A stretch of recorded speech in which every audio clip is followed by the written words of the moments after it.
kuwa kama serikali itakuwa haijasikiliza. Kwa ndani ya siku 60 tutaita kamati kuu. Baraza kuu Kamati kuu imepokea taarifa kuhusu hatua ya serikali kulifungia kanisa la Glory of Christ, kanisa la Ufufuo na Uzima linaloongozwa na Askofu Gwajima. Hatua hii ya kulifungia kanisa lote nchi nzima ni batili, maana inawakosesha fursa waumini wa kanisa hilo kuabudu Mungu wao alichokisema Askofu Gwajima, na kupelekea serikali kuchukua hatua za kulifungia kanisa. Ni ukweli mtupu kuwa swala la utekaji na uwepo wa magenge ya uhalifu ndani ya mfumo wa vyombo vya ulinzi na usalama lisha amani ya taifa letu. Kabla ya mwisho, ovu ni kuhubano ambaye mbele yake kulikuwa na dreams kubwa, Tunazungumza kuhusu Kaswahili, tunazungumza kuhusu Mdude Nyagali, tunazungumza kuhusu Shadrack Chaura, tunazungumza kuhusu hata mjumbe wa mkutano mkuu wa CCM Bwana Daniel Choncholi amechukuliwa, watu wanatekwa. Leo askofu anatoka anakemea utekaji, anafungiwa kanisa, anaambiwa anafanya siasa. Utekaji sio siasa. Utekaji ni uhalifu, ni dhambi. Na viongozi wote wa dini, wale wanaosoma Biblia, waelewe watumishi wa Mungu wakina Abed, Meshach na kina Abednego, wakina Meshach na Abednego walikuwa wanapinga tawara za kizalimu kama hizi. Ni tawara kabisa zilikuwa za kiserikali. Mitume wengi tu wa Mungu wamesulubiwa kwa kupinga tawara zalimu, na ndio kazi ya hasa ya dini. Alichokifanya Askofu Gwajima ndio kazi hasa ya kujenga waumini kwenda mbinguni kwa kuwafundisha kutenda haki na kutenda wema, kutokuteka watu, kutokuua watu, kutokudhulumu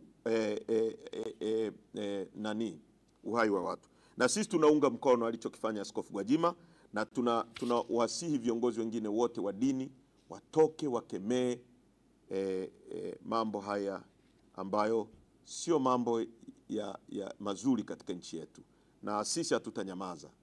Hatutanyamazia utekaji, hatutanyamazia uovu wowote katika nchi hii. Na kumbukeni, si kwa nini nyie waandishi tusaidieni kufanya analysis.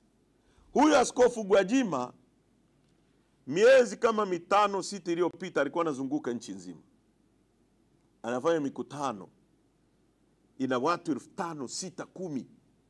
Anaimba mama oye, watu wanapunga mkono, wanaounga mkono mama. Hapo alikuwa afanyi siasa. Hapo dini ilikuwa haiingilii siasa, kama alivyosema baba askofu Bagonza, kwamba wakisema mama anaupiga mwingi, hapo hakuna siasa.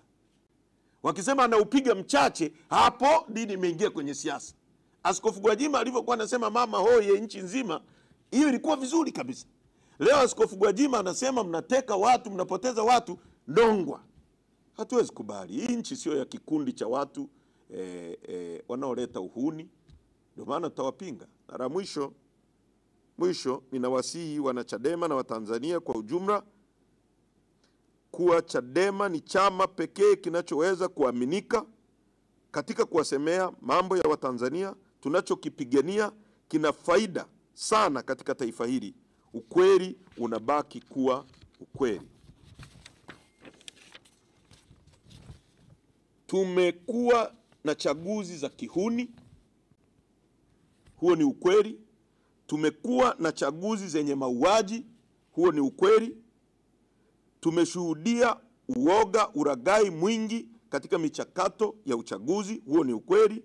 Tumeshuhudia wagombea wa vyama mbalimbali vya upinzani wakienguliwa kwa hila za Chama cha Mapinduzi, huo ni ukweli. Tumeshuhudia uchaguzi ukikosa maana na kutokuaminika, huo ni ukweli. Sisi Chadema tunasema tutawaunganisha Watanzania ili wapaze sauti zao kuiambia serikali izingatie, ione umuhimu, isifanye masihara kuwa mabadiliko yanayotakiwa kwenye mfumo ya uchaguzi yatakuwa ni sababu ya kuendelea kulinda amani ya nchi hii. Yaani mabadiliko tunayotaka ni kwa ajili ya kulinda amani ya nchi.